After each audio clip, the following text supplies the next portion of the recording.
عدل و انصاف قائم کرنے والے بادشاہ کی کہانی۔ ایک زمانے کی بات ہے، ایک بڑے اور خوشحال سلطنت میں ایک ایسا بادشاہ تخت نشین ہوا جسے رعایا نے عادل بادشاہ کا لقب دیا۔ اس بادشاہ کا اصل نام سلیمان شاہ تھا۔ وہ اپنے والد کے بعد تخت پر بیٹھا، لیکن بچپن ہی سے اس کی تربیت عدل، تقوی اور علم کے اصولوں پر ہوئی تھی۔ اس نے قرآن و سنت اور بزرگ علماء کی صحبت سے یہ سیکھا تھا کہ حکومت کی اصل طاقت تلوار خزانے میں نہیں بلکہ انصاف اور رعایا کے اعتماد میں ہوتی ہے۔ رعایا کی حالت۔ جب سلیمان شاہ نے تخت سنبھالا تو سلطنت کے حالات کچھ بہتر نہ تھے۔ وزیر لالچ میں آ کر کمزوروں پر ظلم ڈھاتے، جاگیردار غریب کسانوں سے زبردستی زمینیں چھین لیتے، اور قاضی اکثر رشوت لے کر فیصلے کرتے تھے۔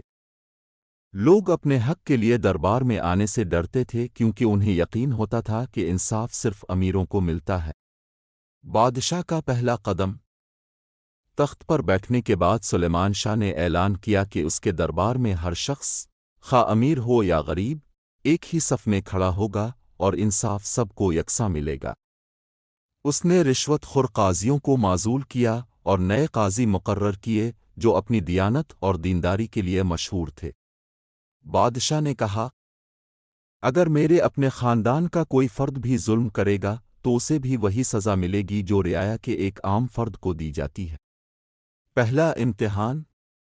چند ہی دنوں بعد ایک معاملہ دربار میں پیش ہوا۔ ایک غریب مزدور نے فریاد کی کہ وزیر خزانہ نے اس کی زمین پر قبضہ کر لیا ہے۔ وزیر کے پاس بہت سے گواہ اور طاقت تھی، جبکہ مزدور کے پاس صرف آنسو اور امید۔ دربار میں سب نے سوچا کہ وزیر غالب آ جائے گا، مگر بادشاہ نے فیصلہ سنانے سے پہلے خود گاؤں کا دورہ کیا۔ وہ بھیس بدل کر گیا اور حقیقت اپنی آنکھوں سے دیکھی۔ تحقیق سے ثابت ہوا کہ مزدور سچا ہے۔ بادشاہ نے واپس آ کر اعلان کیا، زمین مزدور کو لوٹائی جائے اور وزیر خزانہ کو عہدے سے ہٹا کر قید میں ڈالا جائے۔ یہ فیصلہ سنتے ہی پورے ملک میں خوشی کی لہر دوڑ گئی۔ رعایا کو یقین ہو گیا کہ اب انصاف زندہ ہے۔ انصاف کی ایک اور مثال۔ کچھ عرصے بعد ایک واقعہ اور ہوا۔ ایک شاہی شہزادہ، جو بادشاہ کا بھتیجا تھا، شکار کے دوران ایک کسان کے بیل کو مار بیٹھا۔ کسان غریب تھا اور وہ بیل اس کی روزی روٹی کا واحد ذریعہ تھا۔ کسان خوفزدہ ہو کر دربار آیا اور فریاد کی۔ سب درباریوں کو یقین تھا کہ بادشاہ اپنے خاندان کے حق میں فیصلہ کرے گا، لیکن سلیمان شاہ نے کہا، شہزادہ میرا عزیز ضرور ہے، مگر قانون سب کے لیے برابر ہے۔ اس نے حکم دیا کہ شہزادہ نہ صرف کسان کو نیا بیل دے بلکہ اپنی جیب سے دگنا ہرجانہ بھی ادا کرے۔ شہزادہ شرمندہ ہوا اور رعایا خوشی سے جھوم اٹھی۔ رعایا کا اعتماد۔ سلیمان شاہ کے عدل و انصاف کی وجہ سے لوگ اپنی فریاد لے کر بلا خوف و خطر دربار آنے لگے۔ اب کسی کو رشوت دینے کی ضرورت نہ رہی۔ قاضی رات دن محنت کرتے اور ہر فیصلہ دلائل پر کرتے۔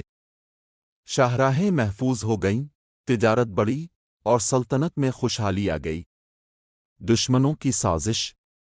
عدل و انصاف کا چرچا دشمن ملکوں تک بھی پہنچا۔ وہ جانتے تھے کہ ایک منصف بادشاہ کی سلطنت کبھی کمزور نہیں ہو سکتی، لہذا انہوں نے سازشیں شروع کر دیں۔ ایک بار ایک ہمسایہ بادشاہ نے خفیہ طریقے سے سلیمان شاہ کے دربار میں جھوٹے مقدمے داخل کرائے تاکہ فساد پیدا ہو، لیکن سلیمان شاہ کی ہوشیاری اور انصاف پسندی کی وجہ سے ہر جھوٹ بے نقاب ہو گیا۔ دشمن شرمندہ ہوا اور آخرکار معاہدے پر مجبور ہو گیا۔ عوام کی خوشحالی۔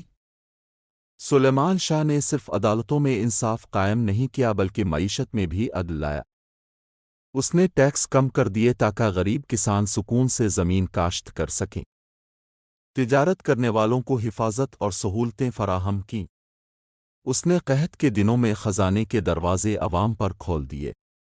لوگ دعائیں دیتے کہ ایسا بادشاہ شاید ہی دوبارہ آئے۔ بادشاہ کا آخری پیغام۔ عمر کے آخری حصے میں سلیمان شاہ نے اپنے بیٹے کو نصیحت کی، یاد رکھو، تخت اور تاج چند دن کے مہمان ہیں، مگر انصاف ہمیشہ زندہ رہتا ہے۔ اگر رعایا کو عدل نہ ملا تو سلطنت کبھی قائم نہیں رہ سکتی۔